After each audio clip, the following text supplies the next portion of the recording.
আধুনিক পদার্থবিজ্ঞানের জনক আলবার্ট আইনস্টাইনের জীবন কোনো সাধারণ মানুষের গল্প নয়।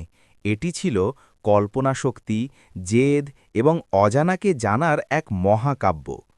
১৮৭৯ সালের ১৪ই মার্চ জার্মানির উলম শহরে এক ইহুদি পরিবারে যখন এই শিশুটি জন্মেছিল, তখন কেউ কল্পনাও করেনি যে তার মস্তিষ্ক একদিন মহাবিশ্বের রহস্য উন্মোচন করবে।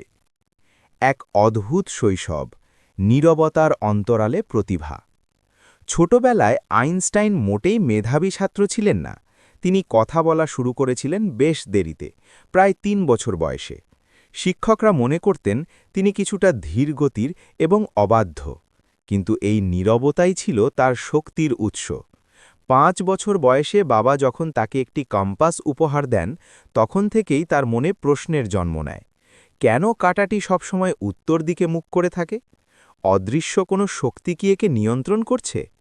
এই কৌতূহলই তাকে সারা জীবনের জন্য বিজ্ঞানের প্রেমে ফেলে দেয়। সুইজারল্যান্ড এবং পেটেন্ট অফিসের দিনগুলো। জার্মানির কঠোর স্কুল ব্যবস্থা আইনস্টাইনের পছন্দ ছিল না। তিনি সুইজারল্যান্ডে চলে যান এবং জুরিখের পলিটেকনিক ইনস্টিটিউট থেকে পদার্থবিজ্ঞানে স্নাতক সম্পন্ন করেন। তবে স্নাতক শেষ করার পর তাকে বেকারত্বের সাথে লড়াই করতে হয়েছে। কোনো বিশ্ববিদ্যালয়ে চাকরির সুযোগ না পেয়ে অবশেষে তিনি বার্ন শহরে একটি পেটেন্ট অফিসে সাধারণ কেরানির কাজ নেন। আশ্চর্যের বিষয় হল, এই সাধারণ চাকরিটিই ছিল তার জন্য শাপে বর। অফিসের কাজ দ্রুত শেষ করে তিনি তার ড্রয়ারে লুকিয়ে রাখা কাগজে পদার্থবিজ্ঞানের জটিল সব গাণিতিক সমস্যার সমাধান করতেন। ১৯০৫ সাল ছিল তার জীবনের মিরাকেল ইয়ার বা অ্যানাস মিরাবিলিস। এই এক বছরেই তিনি ৪টি যুগান্তকারী গবেষণাপত্র প্রকাশ করেন, যা বিজ্ঞানের গতিপথ চিরতরে বদলে দেয়। মহাবিশ্বের নতুন রূপরেখা, আপেক্ষিকতা তত্ত্ব। আইনস্টাইনের সবচেয়ে বড় অবদান হল তার আপেক্ষিকতা তত্ত্ব। তিনি বুঝতে পেরেছিলেন যে সময় এবং স্থান স্থির নয়। তার দেওয়া বিখ্যাত সমীকরণটি হল E=mc²। এখানে E হল শক্তি, m ভর এবং c হল আলোর গতিবেগ। এই ছোট্ট সমীকরণটি প্রমাণ করে যে সামান্য পরিমাণ ভর থেকেও বিপুল পরিমাণ শক্তি উৎপন্ন হতে পারে, যা পরবর্তীকালে পরমাণু শক্তির ভিত্তি তৈরি করে।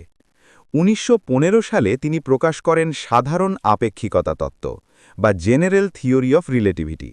তিনি ব্যাখ্যা করেন যে মহাকর্ষ আসলে কোনো টান নয়, বরং ভারী বস্তুর কারণে স্থান ও কালের বক্রতা বা স্পেস টাইম। ১৯১৯ সালে সূর্যগ্রহণের সময় যখন তার এই তত্ত্ব প্রমাণিত হয়, তখন রাতারাতি আইনস্টাইন সারা বিশ্বের সবচেয়ে জনপ্রিয় ব্যক্তিতে পরিণত হন। নোবেল জয় এবং রাজনৈতিক অস্থিরতা। অনেকে মনে করেন আইনস্টাইন আপেক্ষিকতা তত্ত্বের জন্য নোবেল পেয়েছিলেন, কিন্তু বিষয়টি সত্য নয়। ১৯২১ সালে তাকে পদার্থবিজ্ঞানে নোবেল পুরস্কার দেওয়া হয় ফোটো ইলেকট্রিক ইফেক্ট বা আলোক তড়িৎ ক্রিয়া ব্যাখ্যার জন্য। এদিকে জার্মানিতে নাৎসি বাহিনীর উত্থান ঘটলে পরিস্থিতি জটিল হয়ে ওঠে। হিটলারের শাসনামলে ইহুদি হওয়ার কারণে আইনস্টাইনকে দেশ ছাড়তে হয়। ১৯৩৩ সালে তিনি মার্কিন যুক্তরাষ্ট্রে চলে যান এবং নিউ জার্সির প্রিন্সটনে স্থায়ী হন। সেখানে তিনি ইনস্টিটিউট ফর অ্যাডভান্সড স্টাডিজে যোগ দেন। বিশ্ব শান্তি ও মানবতার অগ্রদূত। আইনস্টাইন শুধু একজন বিজ্ঞানী ছিলেন না, তিনি ছিলেন একজন কট্টর শান্তিবাদী। দ্বিতীয় বিশ্বযুদ্ধের সময় যখন তিনি বুঝতে পারলেন যে তার আবিষ্কৃত সূত্র ব্যবহার করে পারমাণবিক বোমা তৈরি হতে পারে, তখন তিনি অত্যন্ত মর্মাহত হন। পরবর্তী জীবনে তিনি পারমাণবিক অস্ত্রবিরোধী আন্দোলনে সক্রিয় ভূমিকা পালন করেন। তিনি সবসময় বলতেন, কল্পনা জ্ঞান অপেক্ষা অনেক বেশি গুরুত্বপূর্ণ। জ্ঞান সীমাবদ্ধ, কিন্তু কল্পনা পুরো জগৎকে ঘিরে রাখে। তিনি ছিলেন আনাড়ম্বর জীবনের অনুসারী। উস্কো খুস্কো চুল, মোজা না পরা এবং বেওলা বাজানো ছিল তার আইকনিক বৈশিষ্ট্য। শেষ অধ্যায় এবং উত্তরাধিকার। জীবনের শেষ দিনগুলিতে তিনি কাজ করছিলেন ইউনিফাইড ফিল্ড থিওরি নিয়ে, যেখানে তিনি প্রকৃতির সব বলকে এক সুতোয় গাঁথতে চেয়েছিলেন। তবে সেটি তিনি শেষ করে যেতে পারেননি।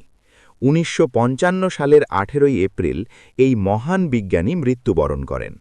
মৃত্যুর পর তার মস্তিষ্ক গবেষণার জন্য রাখা হয়েছিল। বিজ্ঞানীরা দেখেছিলেন যে তার মস্তিষ্কের কিছু অংশ সাধারণ মানুষের চেয়ে আলাদা, যা হয়তো তার অসাধারণ গাণিতিক এবং দৃশ্যমান ভাবনার কারণ ছিল। উপসংহার: আলবার্ট আইনস্টাইনের জীবন আমাদের শেখায় যে প্রথাগত শিক্ষা বড় কথা নয়, বরং প্রশ্ন করার সাহস এবং গভীর অজানাকে জানার আগ্রহই একজন মানুষকে অমর করে তুলতে পারে। তিনি আমাদের শিখিয়ে গেছেন মহাবিশ্ব যেমন রহস্যময়, তেমনি সুন্দর। আইনস্টাইনের জীবনের প্রধান মাইলফলক: 1879-তে জন্ম, জার্মানি। 1905 সালে মিরাকেলিয়ার 4টি গুরুত্বপূর্ণ তত্ত্ব প্রদান। 1915 সালে সাধারণ আপেক্ষিকতা তত্ত্ব প্রকাশ। 1921 সালে নোবেল পুরস্কার জয়। 1955 সালে মহাপ্রয়াণ, যুক্তরাষ্ট্র।